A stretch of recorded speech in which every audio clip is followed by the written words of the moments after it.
কর্তৃক আয়োজিত আজকের এই পবিত্র ইফতার ও দোয়া মাহফিলে উপস্থিত আজকের সম্মানিত সভাপতি, আপনাদের সকলের সুপ্রিয়, আপনাদের সাবেক চেয়ারম্যান, বিএনপি সাবেক সভাপতি আমাদের আব্দুল খালেক বাগা সাহেব, সভা উপস্থিত রয়েছেন সাবেক সভাপতি রফিক খালাসি খোকন ভাই, আজকের এই সভা উপস্থিত রয়েছেন জেলা বিএনপি সংগ্রামী আহ্বায়ক বিশিষ্ট আইনজীবী আন্তর্জাতিক জাফর আলী, মঞ্চ উপস্থিত রয়েছেন বিএনপি সিনিয়র যুগ্ম আহ্বায়ক চৌধুরী বড়ভাই সাবেক সদর থানার সভাপতি ইসলাম হোসেন হালাদার, সভা উপস্থিত রয়েছেন জেলা বিএনপি সাবেক সহসভাপতি সাবেক ছাত্র নেতা আতিকুর রহমান হালাদার, সভা উপস্থিত রয়েছেন জেলা বিএনপি সদর থানা সদর উপজেলা বিএনপির সাবেক সাংগঠনিক সম্পাদক জেলা বিএনপি অন্যতম নেতা নাউসুর রহমান, উপস্থিত রয়েছেন সদর থানা স্বেচ্ছাসেবক দলের সংগ্রামী সাধারণ সম্পাদক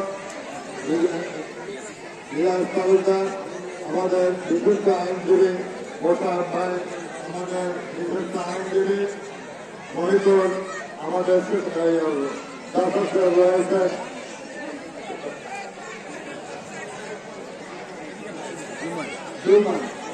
সহ অনেক ব্যক্তিবর্গ আজকে এই জায়গায় রয়েছে, আমাদের চেয়ারম্যান মেম্বার সহ, এবং আমাদের আজকে এই পরিস্থিতিটায় যে প্রথম উদ্যোগটা আমাদের আপনাদের সকলের সুপরিচিত আমাদের ভাই খালেক বাগার সিনিয়র ভাজন সন্তান, প্রথম সন্তান কবুল বাগা, আপনি আজকে সকলকে আমার পক্ষ থেকে জেলা বিএনপির পক্ষ থেকে এই শিলখাড়াবাসীকে মুরব্বী যুবক ভাইদের আমি সংগ্রামী অভিনন্দন মোবারকবাদ জানাই।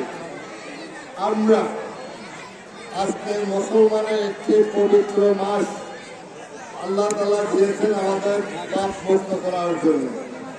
আমরা জানি পাপ আর না করে তওবা করব, এই মাসটাই সেই সুযোগটা আমাদের সৃষ্টিকর্তা দিয়েছেন। আমরা সেইটুকু জানি না ভুলে যাই, পাশাপাশি যেহেতু রাজনীতি করে এখানে দু একটি কথা বলতে হয়। আমরা সেখানে নয়, আমরা মাথায় করে কোথাও কোনো মানুষের সাথে বসতে পারতাম না, মানুষ আমাদের সাথে চা খাইতে পারত না। এই 17টি বছর অর্থাৎ পৌর শাসক বিশ্বের মধ্যে যদি নোবেল পুরস্কার পায়, খুন, ধর্ষণ, লুটতরাজ এবং আপনার দুর্নীতি, এমন কোন কাজ নাই যে সরকার না করবে। সেই হিসাবে একটা নোবেল পুরস্কার শেখ হাসিনাকে দেওয়া উচিত। মানুষের ভোটার অধিকার কেড়ে নিয়েছিলেন, মানুষের বাক স্বাধীনতা নিয়েছিলেন, মানুষের গণতন্ত্র কেড়ে নিয়েছিলেন, বিচার ব্যবস্থা কেড়ে নিয়েছিলেন। আজকে মানুষের কোনো স্বাধীনতাই ছিল না, কোন গোষ্ঠীর স্বাধীনতা ছিল না, মানুষ মানুষের সাথে কথা বলতে পারত না। আজকে শেখ হাসিনা আওয়ামী লীগ যারা করেন, আমি মনে করি যে আওয়ামী লীগ আপনারা করেছেন সেই আওয়ামী লীগ কিন্তু বর্তমানে আসছে। আজকে আওয়ামী লীগ দুর্গন্ধ বানিয়ে ফিরে গেছেন শেখ হাসিনা। আজকের এই সহনির্বাচন পুলিশের নির্মাণ করে কতিপয় ছাত্রলীগ, যুবলীগ, স্বেচ্ছাসেবক লীগ আজকে আইনের পোশাক পরে এই ছাত্র ছাত্রীদের যেমনি ভাবে আজকে 1,500 থেকে 2,000 ছাত্র ছাত্রীকে ওরা আন্দোলন করতে গিয়েছিল, সে কারণে তাদের বিরুদ্ধে হত্যা করেছে। আমাদের 16 বছরে আমাদের অনেক মায়ের বেখানি করেছেন, অনেক বোনকে বিধবা করেছেন, অনেক পিতাকে পুত্রহারা করেছেন, অনেক গাইডি মামলা দিয়ে হাজার হাজার নেতা কর্মীদের বাড়ি ছাড়া করেছেন, বাড়িঘর লুটপাট করেছেন, অগ্নিসংযোগ করেছেন, গুম করেছেন। আয়না করে আপনারা লক্ষ্য করেছেন বিশ্বের কোথাও এই ধরনের অর্চার কোথাও সৃষ্টি হয় নাই। বাংলাদেশের শেখ হাসিনা ভোটচোর শেখ হাসিনা সেই আইনা ঘরের মধ্যে নেতা কর্মীদের কিভাবে অত্যাচার জুলুম করেছেন আপনারা লক্ষ্য করেছেন। আজকে সেই স্বৈর শাসক পালাইতে বাধ্য হয়েছে। হয়েছে, ইতিহাস সৃষ্টি করেছেন। বিশ্বের কোথাও জায়গা নাই। বাংলাদেশের শেখ হাসিনা ইতিহাস করেছেন, নোবেল পুরস্কার পেয়ে যাবেন। সেই শেখ হাসিনা কি করেছেন? আজকে তার দলের নেতা কর্মীদের নিয়ে পালিয়েছেন। আজকে প্রতিবার পুলিশ প্রশাসন তাদেরকে নিয়ে পালিয়েছেন, মন্ত্রীদের নিয়ে পালিয়েছেন, সংসদ সদস্যদের নিয়ে পালিয়েছেন, এমনকি ধর্ম প্রতিষ্ঠান বাইতুল মুকাররমের খতিব সহ পালাইত হয়েছে। দলীয়করণ কারণে, দুর্নীতির কারণে, আজকে হত্যার কারণে, মা বোনদের আজকে ইজ্জতের সেই সম্মানহানির কারণে, দ্রব্য মূল্য নিয়ন্ত্রণের নাই। আজকে তোলার ক্ষমতা চাই শুধুমাত্র এই কথাই ছিল শেখ হাসিনার পরিকল্পনা। সংগ্রামী ভাইরা, আপনারা যারা উল্লেখ করেন শেখ হাসিনার খবর রচনা করছেন সর্বপ্রথম তার বাপের সাথে বেইমানি করে শেখ মুজিবুর রহমান বাকশাল করেছেন। সেই বাকশাল করা অবস্থায় তার মৃত্যু হয়েছে সপরিবারে। আজকে শেখ হাসিনা এসে আবার আওয়ামী লীগ করছে, আবার সেই জাতির সাথে বেইমানি করলেন। কেমন বেইমানি করলেন? আপনাদের ভোটার অধিকার কেড়ে নিয়েছেন, গণতন্ত্র কেড়ে নিয়েছেন। সংসদের পবিত্র প্রাণ শরীফ হলফ করে বলেছিলেন আমরা মানুষের গণতন্ত্র দেব, কথা বলার অধিকার দেব, আমরা বাক স্বাধীনতা দেব, আমরা বিচার ব্যবস্থার স্বাধীনতা দেব। কোথায় আপনার সেই স্বাধীনতা?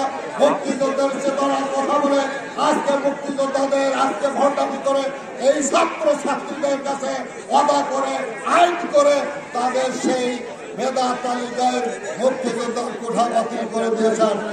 আমার উনি যখন পালাবে নেই তাহলে আজকে আপনার এই কতিপয় সন্ত্রাসীদের কাছে অস্ত্র হাতে দিয়ে নির্মমভাবে ছাত্রছাত্রীদের কেন হত্যা করা হলো?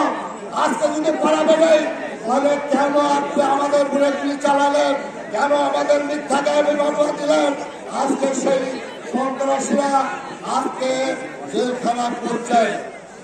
উনি পালাইছেন তুই বলে জাতির সাথে একবার দুইবার প্রতারণা করে নাই, ভণ্ডামি করে নাই, বহুবার উনি ভণ্ডামি করেছেন।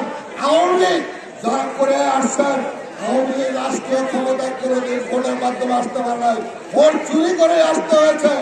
আপনাদের মনে থাকার কথা, ওই যে মোস্তাক আহমেদ অত্যন্ত কাছের লোক ছিল শেখ মুজিবুর রহমানের, তাকে কিন্তু নির্বাচিত করেছেন ভোট চুরি করে নিয়ে। আজকে সর্বপ্রথম গ্রেপ্তার করা হয়েছিল মেজর জলিলকে, যে ৯ নম্বর সেক্টর কমান্ডার ছিল, তাকে প্রথম গ্রেপ্তার করা হয়েছিল। কেন গ্রেপ্তার করা হয়েছিল? বাংলাদেশের যে পাকিস্তানে অস্ত্র ফেলে দিয়েছিল সেটা বাধা দেওয়ার কারণে তাকে সর্বপ্রথম গ্রেপ্তার করা হয়। তার ভোটটা পর্যন্ত সে চুরি করে অন্যকে নির্বাচিত করার ঘোষণা করেছিল। সাবেক এসপি মাহবুবকে ঘোষণা করা হয়েছিল। আমরা বলতে চাই আওয়ামী লীগ কোনোদিন ভোটের মধ্যে বাংলাদেশে ক্ষমতা আসতে পারে নাই, আর আসার কোন সুযোগ নাই। সেখানে বলবো যারা আওয়ামী লীগ করতেন ভাইরা, এখন আর আওয়ামী লীগ করেন না, সেই লোক কিন্তু এখন নাই।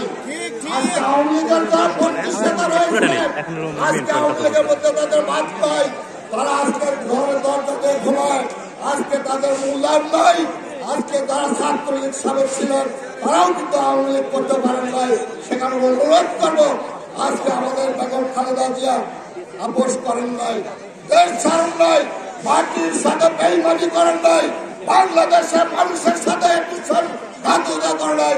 বারবার তাকে কয়েকবার চেষ্টা করেছিল এই দেশ থেকে সরিয়ে দেওয়ার জন্য, সে কিন্তু আপনাদের ছেড়ে যায় নাই। আর শেখ হাসিনা সেই অন-11-এর সময়ও কিন্তু বাংলাদেশের উনি পাড়ায় সেখানে উনি কথা দিয়ে দিয়েছিলেন আর আসবে না, উনি বিদেশে চলে গিয়েছে। বেগম খালেদা জিয়া দেশ ছাড়া নাই, আজকেও কিন্তু সে মৃত্যুর সাথে পাল্লা লড়ছে, তবু এই বর্ষার ফ্যাসিস্টের সাথে আপোষ করে নাই। উনি মৃত্যুর সাথে পাল্লা লড়েও আপনাদের মাটি কামড়িয়ে ধরিয়ে রেখেছেন। আমি বলতে চাই আমাদের তারুণ্যের অহংকার, আগামী দিনের রাষ্ট্রনায়ক, আগামী দিনের ভবিষ্যৎ, আগামী দিনের এই মেরুদণ্ড জাতির তারেক রহমান ৩১ দফা দিয়েছেন। ৩১ দফার মধ্যে সম্পূর্ণ রয়েছে। আমরা আপনাদের পরিষ্কার ভাষায় বলতে চাই যে আমরা সম্মিলিত ভাবে আজকে একজন প্রতিনিধি আপনার বহুবার দিয়েছেন, বহুবার শেখ হাসিনাকে দিয়েছেন প্রতিনিধি, আজকে আমাদের একটা প্রতিনিধি দেন অন্তত বেগম খালেদা জিয়ার নিশ্চিত ইনশাল্লাহ আপনাদের দোয়ায় তার নেতৃত্বে বাংলাদেশে একটি গণতান্ত্রিক সরকার কায়েম হবে এবং আমরা চাই মাদার বিরুদ্ধে একটা প্রতিনিধি আপনারা দেন। আমরা এই দেশের উন্নয়নমূলক কাজ করবো। সৌর শাসকের গোষ্ঠী যারাই থাক সেই সন্ত্রাসীদের জায়গা হবে না। আমাদের মধ্যে অনুপ্রবেশকারী হিসাবে ঢুকছেন, আমরা লক্ষ্য করছে যত ছবি তোলেন, যত ব্যাপারে সুবিধার লাভ হবে না, আপনাদের কারাগারে যেতে হবে এবং এই মাটিতে আপনাদের বিচার হবে। রক্ষাগায় বিনিয়োগ পর্যন্ত রয়েছে, সে কারণে স্পষ্ট করবো আমরা পরিষ্কার থেকে আমরা রাজনীতি করতে চাই। আমরা আপনাদের রক্তের সাথে বেমানি করবো না। আপনার ভোটার অধিকার দেওয়া হবে, আপনাদের দ্রব্য মূল্য উন্নতিতে নিয়ন্ত্রণ আনা হবে, আইনের শাসন দেওয়া হবে। আমাদের সার্বভৌমত্ব রক্ষা করার জন্য প্রয়োজন বোধ আবারও রক্ত দেবো, আবারও বহুবার জেল খেলেছি, প্রয়োজন বোধ আবারও খেলে খাবো, তবু আপোষ করবো না, আপোষ করবো না এই আশা ব্যক্ত করে আগামী দিনে একটা গণতান্ত্রিক সরকার কায়েম করবো এই আশা ব্যক্ত করে আপনাদের সকলের সুস্বাস্থ্য কামনা করে অগ্রিম ঈদের শুভেচ্ছা জানিয়ে আমার বক্তব্য এনে শেষ করছে। খোদা হাফেজ। বাংলাদেশ জিন্দাবাদ, বাংলাদেশ জাতীয়তাবাদী দল জিন্দাবাদ।